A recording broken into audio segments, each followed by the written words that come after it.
Hi everyone and welcome back to the channel. I've got a new episode review for you, that being the very first episode of the new TV series The Endgame, starring Morena, Baccarin.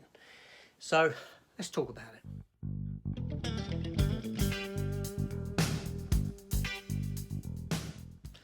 Okay, so this new TV series has just started on the NBC in the United States. I thought I would give it a watch. Now, I didn't really know too much about it. I've seen the trailer. That's it. And it stars Morena Baccarin, who we know from Deadpool and Deadpool 2. She was in Homeland. Before that, she was in V, the TV series. And before that, she was in Firefly. She's had quite a wealthy career and been in quite a lot of stuff. She's a recognisable actress who's created a good career for herself within Hollywood, and she's an actress that I quite enjoy to watch her stuff.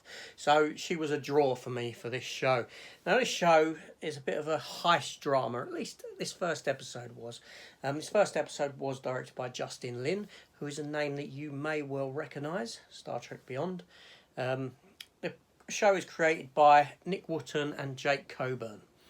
So, as I said, the show stars Morena Baccarin as a character called Elena Fedorova, who is a Russian individual who has no ties to any country or anything like this, but she's very powerful in her own sense. She's a very powerful woman. She's got her own army that she leads, and she's more of a mercenary type and obviously quite a strategist within the context of this series.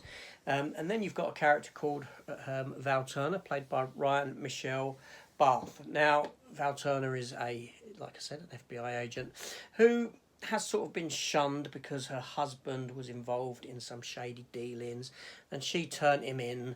And yeah, so this episode opens with a sort of flashback scene to this young girl in Russia who's with her father. They're bird watching, or it seems like they're bird watching at first, but then this jeep comes past and with a sort of RPG rocket launcher, the girl blows the vehicle up.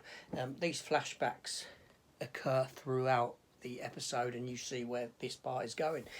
Cut to sort of present day in New York, and the FBI and all this have got a sort of a steel cage coming in, a steel box that's got a prisoner in it, and they bring her into this fort, and they bring her in, and it's Morena Baccarin, looking fabulous in this big blue wavy dress, this sort of thing. She's been, and the FBI and Homeland Security and all this are there, and they're all happy that they've caught her because she's someone that's been on their most wanted list for a very long time. Only she's played them and she's created the whole scenario for her to come in. And while this is going on, she shows off her power base by having 7 banks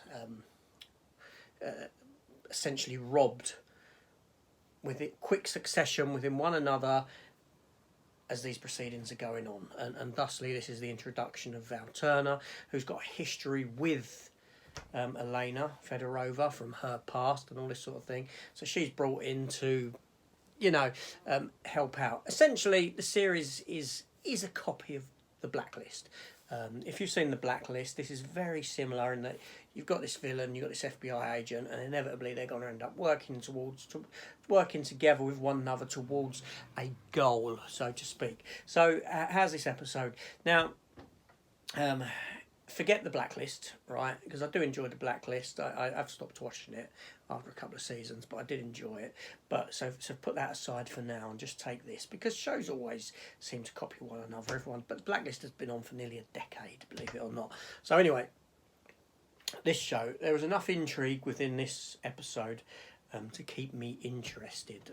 The performance by Morena Baccarin, was very good. She is very sure of herself in the role as an actress. She just oozes this sense of being very confident in herself. Ryan Michelle Barth as Val Turner, again an enjoyable performance by her. You can see the characters that are going to build up some of the show around them, but primarily this first episode is about these two, and there's enough stuff going on to keep the intrigue in the open. Now, the episode does sort of end on a sort of cliffhanger-y type of a scenario, but enough's gone on within the show to keep me invested and keep me interested to come back next week to see what's going on. Whether the show can maintain this throughout a complete season is yet to be discovered, or whether it will sort of wane off and I'll lose interest is something that will come down the line. But enough occurred in this episode for me to say, okay, I'll be back next week watching next week's episode. You know, there was enough twists and turns in the story. The flashback stuff, again, it sort of turned itself on its head. So the person you think is who you think it is isn't, and all this sort of stuff.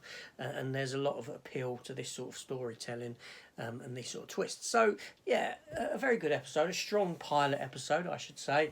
That I think I'm going to enjoy watching this show, at least for the foreseeable future, as it is. Anyway, this is AJ. That was just a quick chat about the first episode and my thoughts on it. So I'll see you on the next episode, hopefully. Take care all, and goodbye.